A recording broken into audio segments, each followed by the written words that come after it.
if I'm willing to try. And I answer the depends on if they're willing to die. Evacuate the building, there's children and women inside. Like left eye, accidentally must have killed them. That's why I ride. Be to the leaders and the homies we lost. To the brothers to be in heaven, be holy and strong. Be a blessing that's still affecting your entire society. Keep on stressing my only weapon, no kids variety. 5 o'clock in the morning, no mother others is yawning. I'm up a puppet, you know it. I'm in the studio rocking where I ain't got to be blowing. Well, I'm Gemini Orleans, known as the dopest rapper. No fuck. I'll do, don't do. I'll do, don't do. I'll do, don't do. I'll do, don't do. I'll do, don't do. I'll do, don't do. I'll do, don't do. I'll do, don't do. I'll do, don't do. I'll do, don't do. I'll do, don't do. I'll do, don't do. Well, dopest because you know when you already with the slang dope, you're looking at a criminal intent. You're looking at an illegal substance. And so I feel like I murder rappers on tracks. I murder beats, and that's criminal. And so the best way to actually there's no word to best describe how I rap than dopest to me. And so I felt like, okay, maybe when I say dopest and they go and research on dope and then they find out, why would that's the main reason you're asking, because why didn't I say the best or the finest or the illest, but the dopest? That's because it has to do, it raises eyebrows and investigations, wherever there's dope, there's cops. So, I'm definitely raising eyebrows. I want people to be attentive and pay attention and investigate this guy. Like, why do they call him the dopest? And then they go and then they find out that, yeah, he is the dopest. Brother, it be so cool, but if you go full, Charlie, you go fit to blow you. So, my brother, you better do what you're supposed to. I be the figure, see them be the bigger fish for the river inside, but we be the big bone soon. 1 month out. So, we don't have like major labels in Ghana. It's just independent indies. So I started off with EL, and then together we formed a label at that time, an indie called GH Productions with George, and then we had to go separate ways. And then so I was still with EL. George went his way, and then EL joined BBnZ, and then I joined the last two, and that was when I met Adam through Hammer. And actually, I met Hammer through Adam because I was meeting Adam in the studio. And so that time there was no VRMG, it was the last two. And then we rolled, we kicked it, and then finally we had to move from last two to make $1 million because Hammer had partnered with another guy to start an independent label. And then we progressed, and then now Adam had to leave, make $1 million, so he formed VRMG, so I left with him. And at that time, I was working hand in hand with 2131 because what happened was 2131 was my publicity outfit. They put me on radio. They did my artwork, posters. I mean, when I had to do with publicity, PR, everything, 2131. So that was more like my record label because, or where I resided as an artist. And then VRMG would put me on shows, features, tours, especially Adam tours, Adam shows. And then BBnZ, because of L's affiliation with them, was where I recorded. So now you're looking at a triangle, you feel me? I'm recording at BBnZ, I get my things pushed by 2131, and I'm doing shows through VRMG. So it's like 3. And usually I'm found in the center of these 3 because my relationship with them is just business but mutual. You play your part, they have their responsibilities, and then it's carried out. So as an artist, I've been more not independent, but I've been pivotal. I've been at the middle of all this, and because at the end of the day, if it wasn't because of me, this triangle wouldn't be formed. Okay. I could be spitting it fast, spitting it slow, getting the cash, spinning that dope, killing the track and kicking the flow, bringing it back to ever before. You digging the rap, you feeling it more. Turn on the gas, we ready, let's go. Okay, we ready to roll. Gemini whack, Gemini dope. I'm better than that, ahead of them both. I remember vividly, I first visited EL in his house when he used to record in his bedroom, and he was like, "Are you nice?" And I'm like, "Yeah." Some of the girls said, I'm like, he said, "No. I mean, are you nice, like on the mic?" And I said, "Yeah, let me spit a few." So I spit about 40, 50 bars, and he was like, "Yeah, you be dope. But there's a lot of us, and we rap like this, so if you could switch your style, do you tongue twist?" And I was like, "Nah." He said, "Try it." And my elder brother too once advised me to try tongue twisting. So since then, that was when I started listening to a lot of Twista, Busta Rhymes, Ludacris, a bit of Tech Nine, Bone Thugs, and it was difficult because the American accent I wasn't used to it. and I was trying to get, so I go and download their lyrics, and I'm trying to match, until I got to a point where I could listen without downloading the lyrics, and I could hear it word for word. And then what I did was, if Twister says, you don't want it with me because I bust a couple shots, I'll probably say, you're gonna get it with me if you want to bust a shot, so I just changed the lyrics to suit myself, and then that's how I learned it. And I think it took a lot of diligence and studying, and I think Ghanaian rappers are not ready for that. That's why there are not a lot of people following my trail I blazed. But I think I've heard a couple of young cats, junior high school boys, who are twisted now, and I think the rap scene in Ghana in the next 5 years would look like a lot of me's. I'm very sure about that.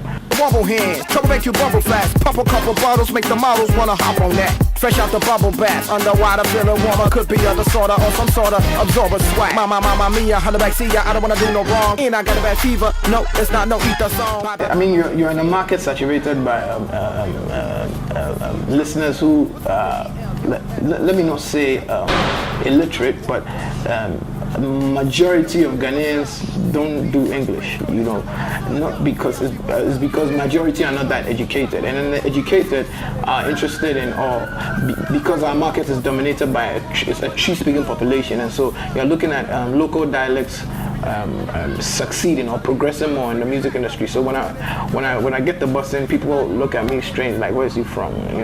Has he lived in Ghana? Is he sure he's Ghanaian? Because he doesn't sound Ghanaian. So it's quite alienating, and it makes you feel a little out of the box. But then you realize that people are now accepting and appreciating the fact that, I always say, throughout my education in Ghana, I've never been taught in a local dialect. I was taught in English, so why can't I rap in English, And that's always been my argument. And so it's alienating, but now it looks like the aliens are even becoming citizens now, so it's cool.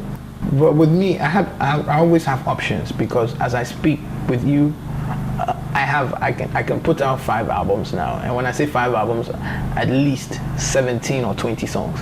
So that's how many songs I have stacked up. So now if you're me and you're going through your laptop and you're wondering which song should I drop, or you go to the studio and you're wondering because the fans want to hear, and like I said, most of these people expose me, Adam and Co, they expose me to a lot in the industry. I realize it's not just about releasing the music, but there has to be a package plan to it. There has to be promo, there has to be interviews, there has to be the artwork, there has to be the what they call social media, publicity. There has to be even a video to it. So there has to be a package plan before you put the record out. And so now the pressure had me feeling like, okay, then that's the reason why I resorted to releasing mixtapes every year, and even now the songs are becoming too much. I feel like I release 2 mixtapes every year now, because now you're overdoing you, and it could be dangerous, because hard disk crash. How much of a human being, so I feel like that pressure, I don't really pay attention to the fans too much, because I might end up crashing like a hard drive. But what I do is I've decided to study the market more, and then do showbiz instead of just give them raw talent. It's high time I gave them what it takes to get mainstream, and that's what I'm doing. Okay, been around the world, I'm back, it's like come on. Just dropped off the plane, straight, it's like come on. Drop top, switching lanes, back, it's like come on. Riding with a fly shape, she from like come on. Well, they might not get it because you're like from looking at it from the outside, but from the inside, like when I show you messages, inboxes, emails, people, and you realize the stress an artist goes through, and I'm not even the president, then I think I have to speak for them. And so it's more likely I'll put it on wax, but when it's extreme, I'll definitely have to speak on it. Well, because of so much advice, I put it on wax, but that's to an extent, because I not to say that I don't want anyone to control me. No, nobody controls me, but I think where it has to be said, my instincts would judge me like, you have to speak, because I've been silent for a while about that stuff. I used to post a lot of such things, but I stopped because I was concentrating on the music more, And then, but it kept hitting me that Charlie, you know, the people they do, and when it's a statement, it's received worse. When it's put in a song, they don't listen. you know, that's the thing about Ghanaians. They hardly, well, not the true fans. I have true fans who listen lyric for lyric. Like I release a song and they ask for the lyrics, you know. But with majority of Ghanaians, they won't listen to the song, so they don't get the content. So I'm like, okay, then let me speak it, you know, and you get a lot of blasting and bashment for that. I was raised on my life in lived every day, every night in the into the day. Gemini get a wife in it's SKs and a hyphen. You know we ain't playing when we staying, we surviving. You know we stand with the hype since we know the friend when the test come trying. So come bar with us, Charlie. Party is when I chill with all the stars, I say all day is everybody knows the best from Sakumono. Adam Slimbo, Mr. Magic, we ballin'. At that time, we got a call. I did it with Adam, and I think Joey B was on there too. What happened was we were called on to be part of that campaign and to create awareness. And with the one we performed, I mean, the kids were just, you know, I go emotional because, you know, I was like, wow, so these people have, you know, HIV, you know. But they're human beings. I mean, I didn't know. I was relating to them until I was told, you know, and it didn't change how I was relating to them. And I realized now, wow, we're just all mortal. And at the end of the day, it's not about who you are, or because it could be me, it could be the person, it could be you. So in every situation, we need to support one another, and it was a responsibility for me, and it is still a responsibility for me. If I'm called on, I will act. So it was great, and I'd love to do it year after year, year after year. Coffee, I'll do, don't do. Coffee, buffet, I'll do, coffee, buffet. Who you figure say you to talk to? Me, try to make you never try, cause I got my type of guys. When you not say me, I'll be the boss. They say you be clever, try with the murder lies for the fun. Tell me what you gon' do. Say you for what your body, make you know they do nobody nothing. If you love your jolly chale, I said don't do. You don't really wanna sick of me, I bore you. How they talk true. It's all good. Now what the girl is where they call me Gemi, where they say they love me, dirty chale. I just to warn you. You know I love you very, and it's necessary when I speak, you hear me clearly. Are you ready? Now don't fool. Me the elder rock the party, and you know there ain't nobody that can do it party like we do it, don't you? So make you never try, chale. I said don't do.